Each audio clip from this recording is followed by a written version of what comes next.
तरावी की नमाज चल रही थी, उसी बीच में जुलूस यहाँ से शोर शराबा करते हुए निकला और जब तक हम नमाज से फारिग होते, जब तक यहाँ शायद जुलूस का आखिरी हिस्सा बचा होगा, कुछ होगा, नमाज के लिए नमाज से फारिग होकर निकल ही रहे थे तो किसी ने बम अंदर की तरफ फेंका। सुतली बम था वो और उससे पूरा धुआं उठा और पूरी सिचुएशन क्रिएट हो गई और सारे लोग पैनिक हो गए। इस तरह फिर वो बात बढ़ती चली गई। फिर क्या हुआ?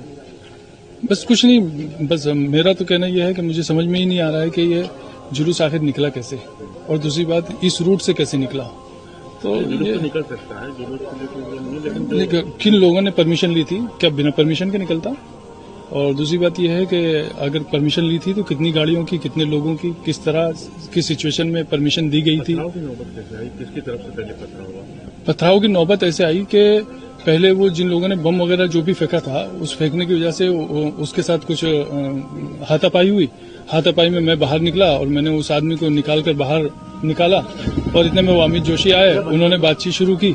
मैंने उनसे कहा कि ठीक है, थाने पर बात करते हैं, कोई बात नहीं, आराम से बात करते हैं।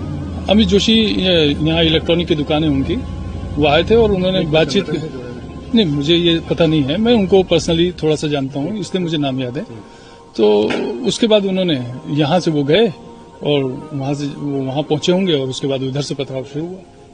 यहाँ प्रशासन के सामने हम बात कर ही रहे थे, हमारे साथ जो लोग नमाजी थे और इसके अलावा जो और लोग थे जो आसपास से आ गए हो सकता है यहीं पास में रहने वाले, जब शोर शराबा सुना तो आ गए।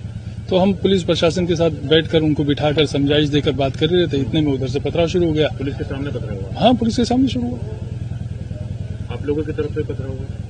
वो तो फिर होना ही था, फिर क्यों नहीं होगा? शुरू ही उधर से हुआ है तो फिर पब्लिक तो पब्लिक है, जनता तो जनता होती है। कितने लोग हैं?